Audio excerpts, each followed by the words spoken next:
This channel does not promote any violent, harmful, or illegal activities. All content provided by this channel is meant for an educational purpose only. Top quality और consistent performance के लिए सिर्फ silver pump नाम याद रखना। নবদ্বীপবাসীর কাছে পৌরসভার পক্ষ থেকে আবেদন রেখেছি 13 তারিখ, 14 তারিখ এবং 15ই মার্চ, এই 3 দিন নিরামিষ আমরা আবেদন রেখেছি। যা আইন নয়, আবেদন। আমার মনে হয় আইনের মতনই সেটা মানুষ ধরে নেবে এবং সেটা পালন করবে। চৈতন্যদেবের আবির্ভাব, যাকে আমরা ভগবান বলি, তার আবির্ভাব তিথিতে লক্ষ লক্ষ ভক্ত, তার ভক্ত আসছেন এখানে। তারা অধিকাংশই নিরামিষ বুঝি। তাহলে সেই দিক মাথায় রেখে নবদ্বীপবাসীর কাছে আমরা পৌরসভার পক্ষ থেকে আবেদন রেখেছি 13 তারিখ, 14 তারিখ এবং 15ই মার্চ, এই 3 দিন নিরামিষ আমরা আবেদন রেখেছি। আমরা তো কোনো আইন প্রণয়ন করতে পারি না, এটা আইন নয়, আবেদন। আমার মনে হয় আইনের মতনই সেটা মানুষ ধরে নেবে এবং সেটা পালন করবে। মাননীয় পৌরপতি যে আবেদনটি রেখেছেন নবদ্বীপবাসীর কাছে, এটা আমার কাছে অত্যন্ত আনন্দের এবং আমরা খুব গর্ব অনুভব করছি যে তিনি প্রশাসনের জায়গা থেকে বসে তিনি যে আবেদন নবদ্বীপবাসীর কাছে করেছেন, আমরা এতটাই আনন্দিত। কারণ এক্ষেত্রে নবদ্বীপবাসীর উচিত সকলকে যে মহাপ্রভুর এই জন্মদিনকে অত্যন্ত আনন্দের সঙ্গে, নিষ্ঠার সঙ্গে, ভক্তির সঙ্গে, প্রেমের সঙ্গে পালন করা।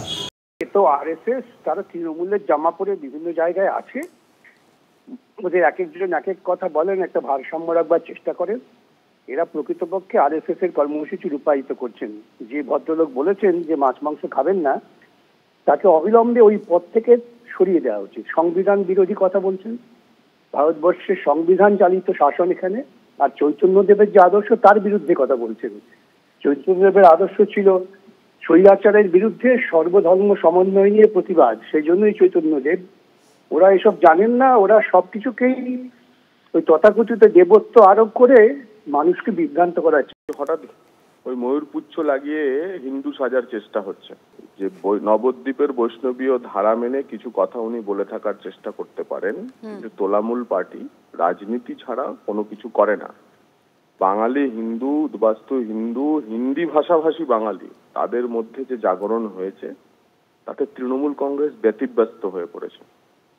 এবং সেই কারণে একদিকে ওবিসি সমীক্ষা চলছে 113 রকমের মুসলমানদের নিয়ে সাবকাস্ট তৈরি করে, অন্যদিকে তার মুখিয়া বলছে যে বারবার হিন্দুত্বের কথা, হিন্দু সাজার কথা। খাওয়ার বিষয়টা সম্পূর্ণ আপনার নিজের স্বাধীনতা।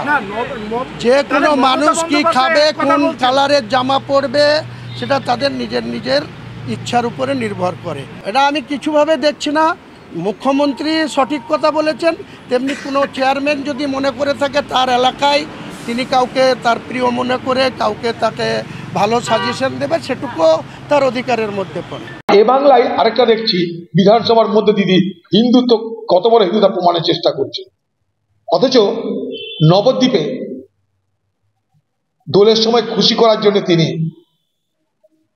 সেখানে মাছ মাংস বন্ধ করে দিচ্ছেন। তো বিজেপির রাজ্যে হলে দেখেছি এগুলো আমরা, কখনো বিজেপির রাজ্যে এগুলো দেখি আমরা। আগামী দিনে দিদি এ বাংলার মানুষ কি দোলে পরবে মাংস খেতে পারবে না? আপনি কি সেই বিধান দিচ্ছেন? আপনি হিন্দু মুসলমানের বিভাজন রাজনীতি করছেন কেন? এতদিন তো শান্তির, এতদিন তো নবদ্বীপে কোনো অসুবিধা হয়নি। এতদিন নবদ্বীপে দোল পালনের জন্য মাছ মাংসের দোকান বন্ধ করার প্রয়োজন পড়েনি। বাঙালি মানে মাছ খাই, বাঙালির উৎসবে প্রসাদ হয় মাছ। কিছু কিছু ক্ষেত্রে এর প্রয়োজনীয়তা আছে, যেমন একটা দোল পূর্ণিমা, একটা মহাপ্রভুর জন্মদিন, মানুষ সেদিন ভগবানের নাম করবেন পূর্ণিমা। সেখানে আমি কিছুদিন আগেই গিয়েছিলাম, ভগবান বলে পূর্ণিমার দিন বৃহস্পতিবার মাংসের দোকানে লাইন দিয়ে রয়েছেন। খাদ্যের সম্পর্কে যেমন রোজার সময় বাধ্য কিছু দোকান বন্ধ করে দেওয়া, এরও কিছু তাদের ধর্মের নিয়ম মিলে রোজা হচ্ছে, আর এক পাশে পাশে দোকান খোলা থাকবে, এটা কিছু কিছু ক্ষেত্রে এটা দরকারও আছে। নবদ্বীপ পৌরসভা যদি করে থাকে তাহলে আমি নিশ্চয়ই তাকে ধন্যবাদ জানাবো, কারণ মানুষ অনেক সময় তাদের ভয়ে ভক্তিতে কাজ করেন, এটা স্বতঃস্ফূর্তভাবে মানুষের প্রাণে জাগবে। আমিষ নিরামিষ এই তর্কের মধ্যে আমরা যাচ্ছি না, ভারত আশ্রম সংঘ এই তর্কের মধ্যে যান না, ভারত আশ্রম নিরামিষ বুঝি আমরা। তো তথাপি মানুষের যে প্রয়োজন, সেই প্রয়োজনে কটা দিন তো ভালো, পূর্ণিমার দিন, মহাপ্রভুর জন্মদিন, অল ক্লাবে প্রচুর মানুষ আসবেন, যারা বিদেশ থেকে, যারা আমাদের ধর্ম গ্রহণ করছেন তারা নিরামিষ খাচ্ছেন, অথচ আমাদের দেশের মানুষ, আর সেখানে গৌড়ীয় বৈষ্ণব সম্প্রদায়ের হাজার হাজার মানুষ আসবেন, আর সেখানে যদি মদ মাংস এবং এইসব আমিষভোজীর দোকান খোলা থাকে পাশাপাশি, সেটা একটু দৃষ্টিকটুও লাগে। সুতরাং সেই দিক থেকে নবদ্বীপ পৌরসভার যে ঘোষণা, তাতে আমি সর্বান্তঃকরণে সাপোর্ট করছি।